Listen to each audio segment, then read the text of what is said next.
The ugly real estate asset making regular people richer. Most people look at this and see a neighborhood they'd avoid. But the smartest investors on the planet look at this and see a literal goldmine. There is a hidden corner of the real estate market that Warren Buffett quietly bought up years ago. An asset class that makes regular people millionaires, while facing almost zero corporate competition. And the best part? It is protected by a bizarre legal loophole. In over 80% of American cities, it is now legally impossible to build a new one. Which means if you own an existing one, you hold a complete monopoly. Today, we are stripping away the glamorous, hustle culture, lies and breaking down the raw financial numbers of a real mobile home park currently for sale. You're going to learn the secret of why you never want to own the actual structures, how tech billionaires use these to hedge against recessions, and the exact step-by-step framework operators use to buy them using other people's money. Let's look at the ledger. To understand why mobile home parks are a financial cheat code, you have to understand the single biggest rule of real estate: structures depreciate, but land appreciates. Traditional landlords buy both. Mobile home park owners, they only buy the land. When you buy a standard apartment building, you are responsible for the toilets, the roofs, the leaky pipes, and the broken drywall. If a tenant wrecks the inside of the apartment, that money comes directly out of your profit margin. This is what destroys most real estate investors. But in a mobile home park, the investor doesn't usually own the homes. The tenants do. The investor simply owns the concrete pads, the utility hookups, and the dirt underneath them.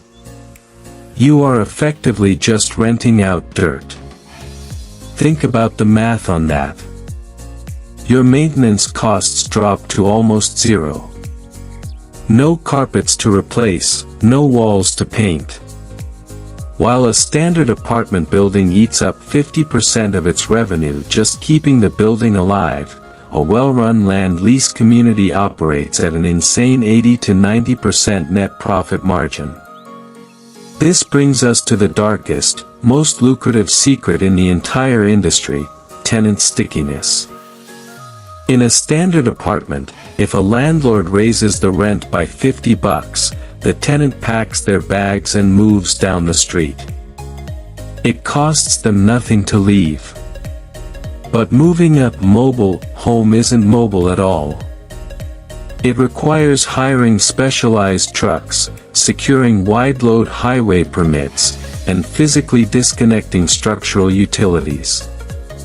The average cost to move a single trailer is between $5,000 and $10,000.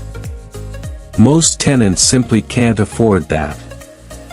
Because the cost of leaving is so high, mobile home parks have the lowest turnover rate in all of commercial real estate. Once a tenant sets up their home on your dirt, they stay for an average of 14 years. You aren't just buying real estate, you're buying a captive audience. This structural monopoly is exactly why massive Wall Street private equity funds and tech billionaires started quietly sweeping up these parks over the last few years. They realized something crucial about human behavior during economic recessions. When the economy takes a downturn, people stop eating at expensive restaurants, they stop buying luxury condos, and they downsize their lifestyles. But they will always need a place to live. Demand for affordable housing doesn't go down during a recession, it goes up. Because cities hate the aesthetic of trailer parks, they refuse to zone new land for them. You have a market where demand is exploding exponentially, but the supply is legally capped forever. It is the ultimate hedge against inflation. So how does a regular person tap into this asset class without millions of dollars in the bank? It comes down to a strategy called seller financing, or the 10-5-5 framework.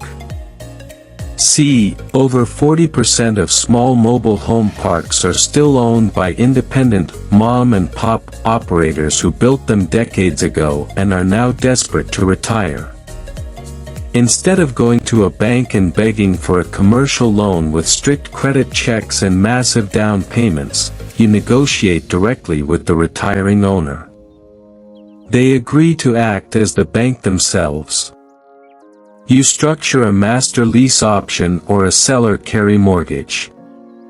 You offer them a small down payment, often raised through private partners or equity, and you pay the remaining balance to the old owner month by month, using the exact rental income generated by the park itself. But mobile home parks are only the tip of the iceberg. There is a completely different blue-collar asset that requires even less capital to start, operates with 0 employees, and has an even higher profit margin. Click on this video right here where we break down the secret numbers of the laundromat monopoly, and we'll look inside the ledger.